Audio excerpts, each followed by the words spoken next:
But first, we want to begin with an update on the state of this country. On Saturday, former President Barack Obama went golfing at the Robert Trent Jones Country Club in suburban Virginia. He's a member there. Obama was driven to the course about 40 miles from his home in the District of Columbia by a government chauffeur.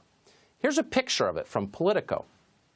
If you look, you can see that Obama is clearly enjoying himself, and honestly, why wouldn't he be? It's beautiful out on the links and airy. You'll notice there aren't many people around, and that's because both Virginia and Washington, D.C. are still under quarantine. Everybody else is locked at home, as they have been for more than a month, but not former President Obama. For him, golfing at his country club was an essential activity.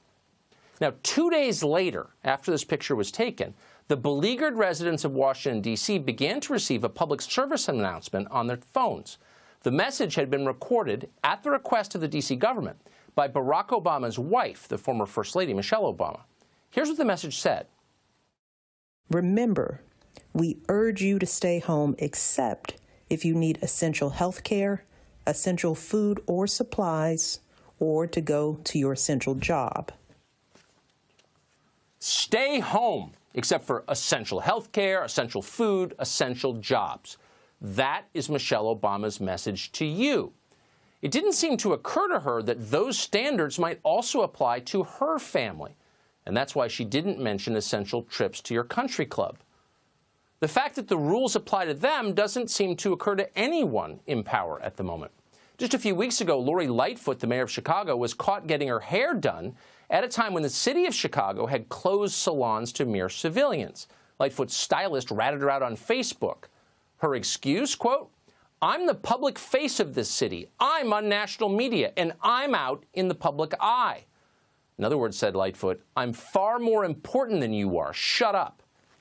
Across the country, our leaders are making a mockery of the quarantines they so enthusiastically enforce.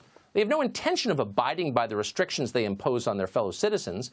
They have no interest in any scientific development, and increasingly there are many of them, that challenges the wisdom of their lockdowns. Day by day, evidence accumulates that mass quarantines are not achieving what politicians claimed they would achieve, not even close. Huge numbers of people have been infected anyway. Far fewer of them are dying than we expected. Our political leaders, meanwhile, pretend as if none of this is happening. Just yesterday, Maine Governor Janet Mills extended her state's lockdown into the indefinite future. She commanded citizens to remain in their homes except for essential activities and, quote, occasional grocery shopping. Mills prohibited bars and restaurants and summer camps and some state parks from opening.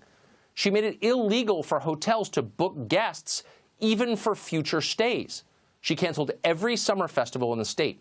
She told every church to keep its doors locked, ensuring that many of them will go defunct and disappear forever. And she told the people of Maine to change their personal lives, including in the most intimate ways. No shaking hands, the governor ordered with great emphasis. Thanks to Janet Mills's decisions, Maine will never be the same. But these restrictions are all necessary, she explained, thanks to the extreme and unusual peril that the state of Maine faces. I want to be clear. We are not out of the woods yet, and likely will not be for some time. Not out of the woods yet. Those are bracing words. They sound like something that Winston Churchill might have said during the Blitz. So what exactly do these woods Janet Mills refer to look like?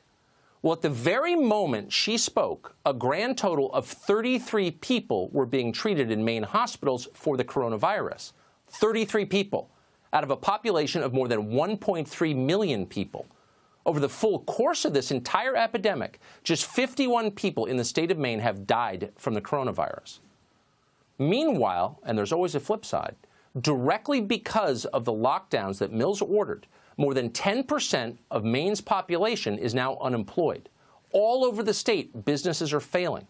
A forecast produced by Oxford Economics predicts that Maine will be hit harder and longer by these lockdowns than any other state in the country. So is this a proportionate response to the threat?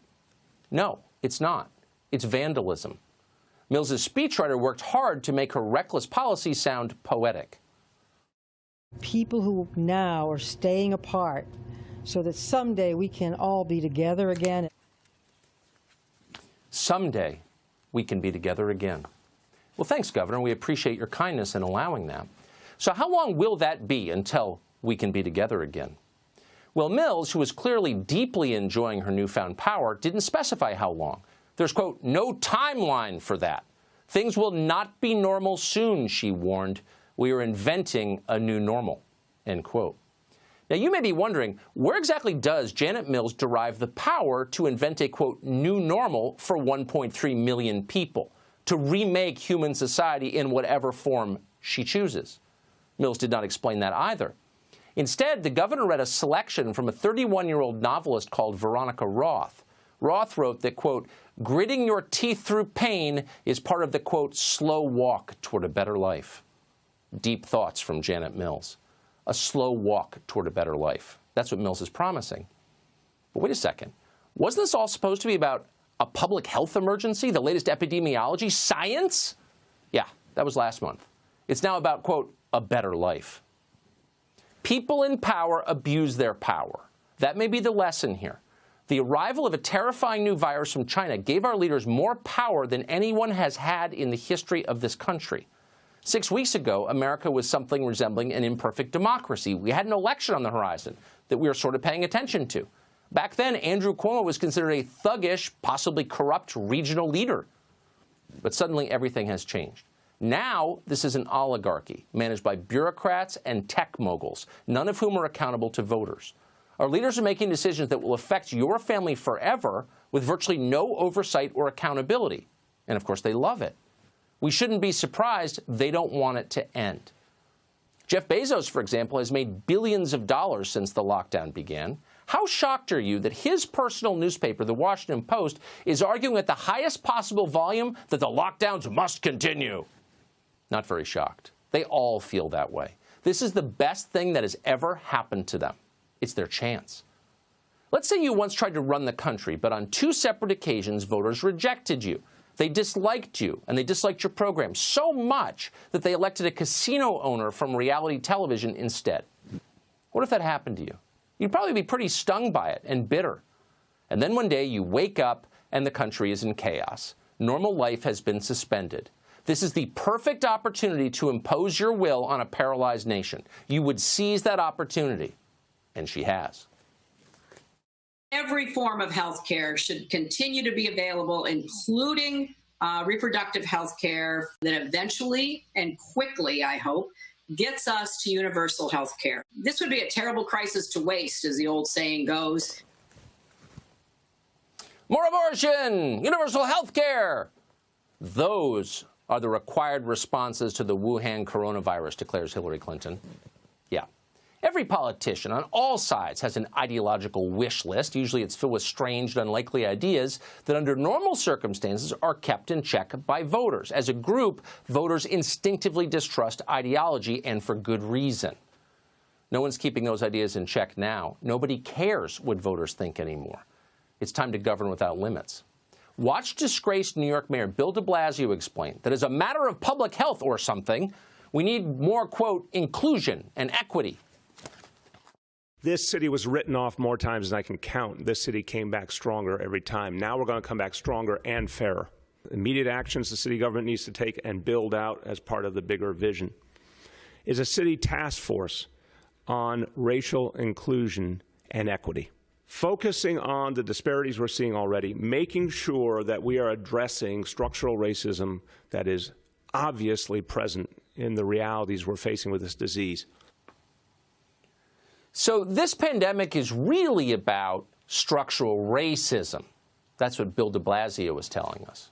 Bet you didn't know that. Bet you assumed it was a virus. Remember?